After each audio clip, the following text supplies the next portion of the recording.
E aí eu vou trazer a grande subida do Atlético Paranaense, do Atlético Goianiense no campeonato, tá? Eu vou aqui primeiro por posição, porque nesse momento, nesta rodada, ele rompeu o G4. Olha para isso, tá? Ele sai da 12ª posição na 21ª rodada e agora, na 32ª, ele vai ficar na segunda ou terceira. Na verdade, eu acho que ele não tem como ficar em segundo, né? Vai ficar Eu acho que ele vai fechar a rodada na terceira posição. Então, ele vai fechar essa rodada na terceira posição, dentro do G4, e pega o ABC em casa na rodada 33. Depois até tem uma tabela que dá uma curva, né? A tabela dele depois dá muda um pouquinho o grau de dificuldade. Mas que trabalho estamos vendo por trás desse gráfico? Há um grande trabalho. E aí, a mesma coisa do Vitória, tá? Só que o do Atlético tem ainda uma diferença. Em 10 jogos, nos últimos 10 jogos, o Vitória levou gol em 2 jogos.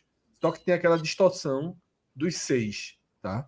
Nos últimos 10 jogos, o Atlético levou 2 gols. 2 gols. E era a pior defesa do campeonato. 3-1. Um foi numa vitória por 3-1. Tá? Um foi numa vitória por 3-1. E o outro foi a derrota que ele teve pro Botafogo por 1-0. Nas últimas 12 partidas, são 9 vitórias, 1 empate e 1 derrota. Como acreditar que um time com essa curva, com esse foguete de ascensão aí, não vai subir?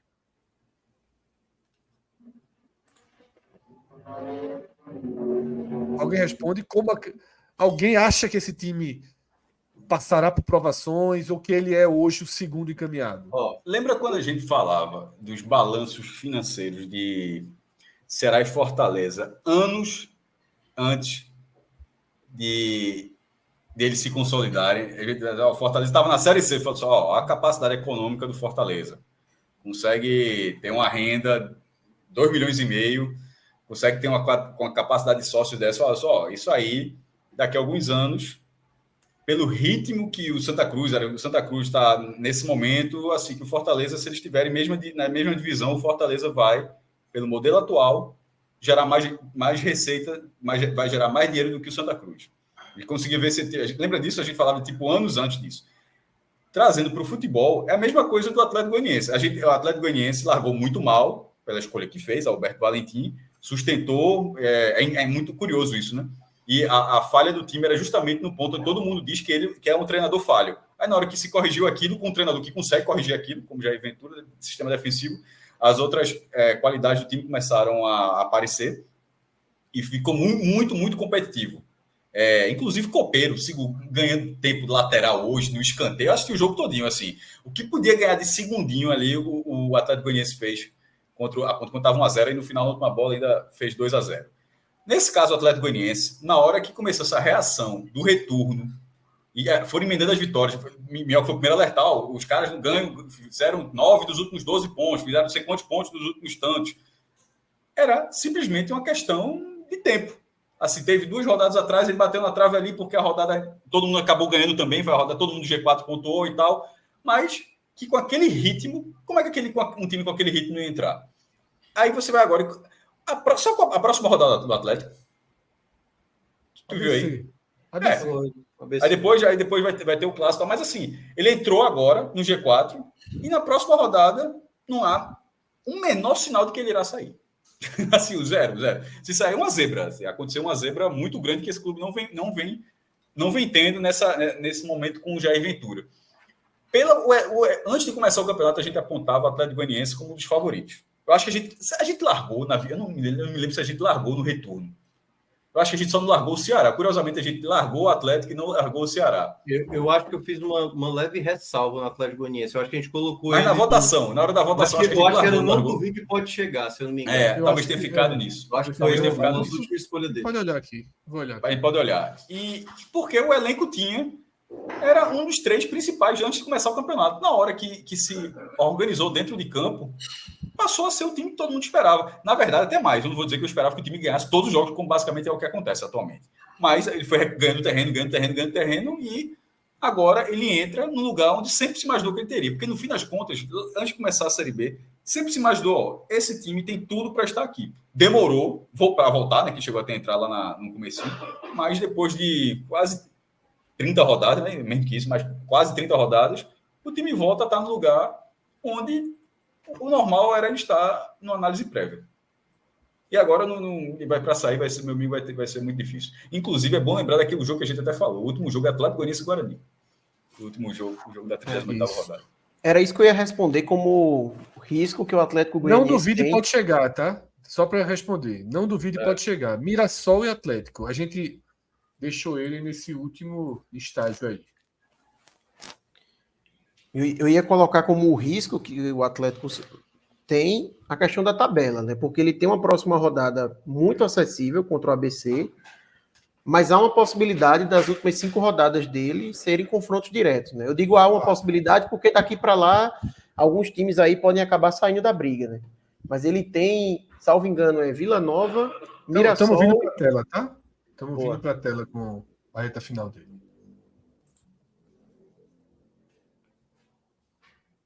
A gente já vai acompanhando de forma direta. Vila ABC, Nova, Novo Horizontino, Sport, Mirassol e Guarani. Perfeito. 5 confrontos diretíssimos, né? Isso. Então, é um risco que o Atlético tem, querendo ou não, é uma tabela que vai ficar mais complicada, mas, ao mesmo tempo, não é um time que dá sinais de que ele vai passar aí sem somar nenhum ponto, né? Um time que tem uma defesa tão sólida e que sabe fazer gol, porque eu até destaquei quando você comentou, Fred, que assim, eu acho que Jair Ventura ele chega justamente na virada de turno. Eu acho que a campanha dele vai ser justamente metade do campeonato com Jair Ventura e metade do campeonato sem ele. Antes. O primeiro jogo dele, eu acho que é contra o Sport. Se eu não me engano. Não sei se é o Sport. Eu sei que o último jogo de Alberto Valentim é Novo Horizontino 2 e Atlético Goianiense 2. Eu não sei se ele... Eu não sei se ele já estava, mas o Atlético ganha do Sport sem ser com o Valentim. Isso é fato mesmo. Então, mas o Atlético não estava com o Jair aí. Eu lembro que o Atlético estava com o interino, era alguma coisa assim. Demorou um pouquinho para Jair chegar, se eu não me engano. Mas, enfim, de toda forma, no primeiro turno, o Atlético ele tinha a segunda pior defesa. Só era melhor do que a defesa do Londrina, né, que passou o campeonato basicamente inteiro no Z4.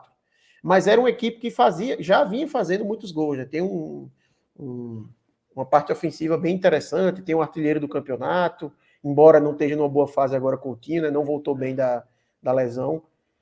E aí trouxe o técnico perfeito para isso, né, porque ele conseguiu mudar a defesa do Novo Horizonte, do Atlético Goianiense, da água para o vinho. Assim. Hoje é uma defesa extremamente sólida, não leva muitos gols, e uma equipe que se mantém fazendo muitos gols.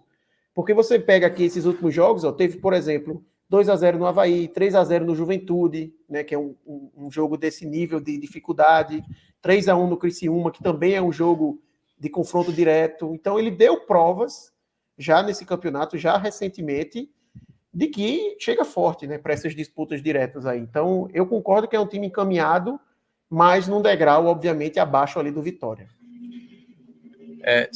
O primeiro jogo do Jair Ventura é contra o Sampaio Corrêa, viu? É contra o Sampaio Corrêa, o primeiro jogo dele.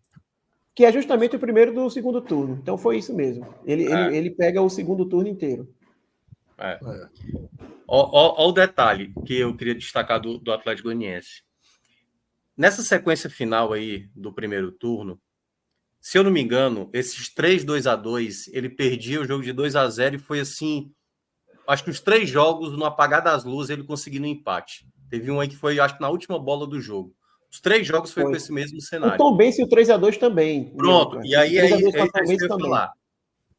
Quando já está naquele momento da transição ali, de Alberto Valentim, do interino, para chegar a Jair, o time ainda não estava totalmente encorpado, porque na minha avaliação, eu até falei aqui das outras vezes e falei na época, né, quando para mim o Atlético Goianiense foi muito bem no mercado, trouxe Luiz Felipe, zagueiro que estava na Série A, jogando até de titular pelo Santos, Alex Vinícius, um jogador muito promissor do Fortaleza, trouxe o Esteves para a lateral esquerda, aí você trouxe ainda ali o Dodô para o meio de campo, trouxe o Baralhas, que estava no Internacional encostado e que tem muita identificação com o Atlético Goianiense. Eu não tenho dúvida que a melhor janela Na segunda melhor janela, quem fez as melhores contratações foi o Atlético Goianiense. Mas tudo parte exatamente da escolha do treinador.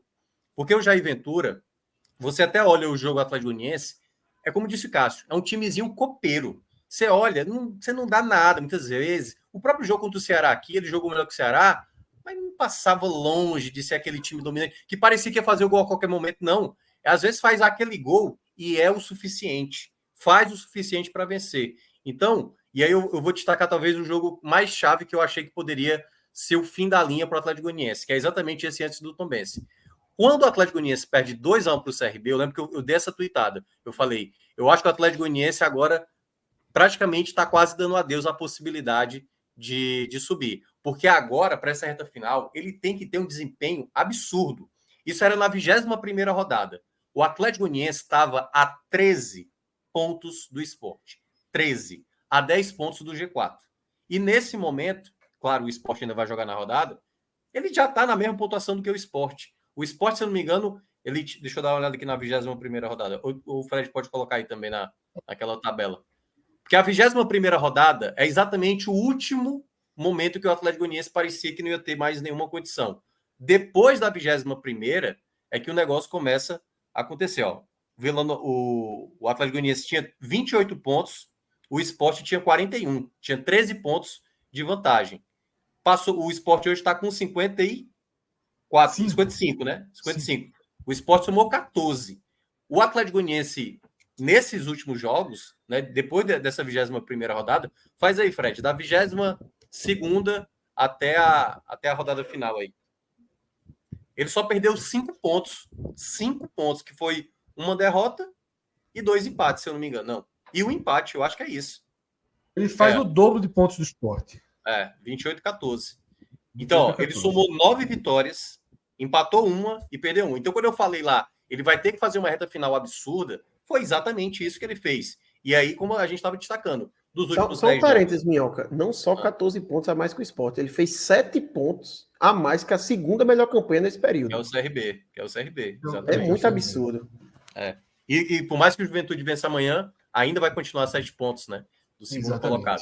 Então, assim, é de fato uma das melhores recuperações de uma equipe que errou nessa temporada muito em apostar em Alberto Valentim, em continuar com Alberto Valentim, porque esse recado já foi dado desde as primeiras rodadas, mas eles conseguiram corrigir, trazendo um excelente treinador para corrigir a defesa. Na 21ª rodada, se o Fred volta lá, era de fato a pior defesa da competição, acho que ao lado do Londrina ou do ABC. Era realmente a defesa que mais tomava gols do campeonato. Tinha 30 e... tu quer qual? 22ª? 21ª, né? 21ª. Tinha 32 gols sofridos. 32, era né? A pior defesa. Lá embaixo a turma lá. E o Londrina, igual ao Londrina. Exatamente. Igual, aí você vê hoje o quão foi determinante a chegada de Jair Ventura. Claro, os jogadores foram importantes, mas eu acho que não tem equação melhor para o Atlético Goianiense lutar realmente por esse acesso, como ele conseguiu, sem a chegada de Jair Ventura. Assim, eu acho que se eu fosse estabelecer um percentual, o maior percentual de resposta que quem conseguiu dar foi Jair Ventura. Assim, é impressionante o quanto... E aí ele já mostrou, né, várias vezes o quanto ele é um cara que sabe trabalhar nesse cenário de não sofrer tanto, às vezes vai não empolgar, mas ele vai entregar resultados. Assim, então, Jair Ventura talvez seja o grande nome para esse acesso que parecia muito improvável, mas de uma equipe que tinha condições para isso, né? Talvez, não sei se toda, por exemplo, se a gente fazer o paralelo com o Ceará tinha condições disso. O Ceará, ele só cavou mais o problema dele. Não à toa, com 6 rodadas de antecedência, o Ceará já está lá no limbo, né? Nem sobe nem desce. Então, o Atlético Goianiense mostrou no seu último tiro que o tiro acabou podendo dar certo, né? Porque a gente não pode ainda cravar que subiu, né? Claro.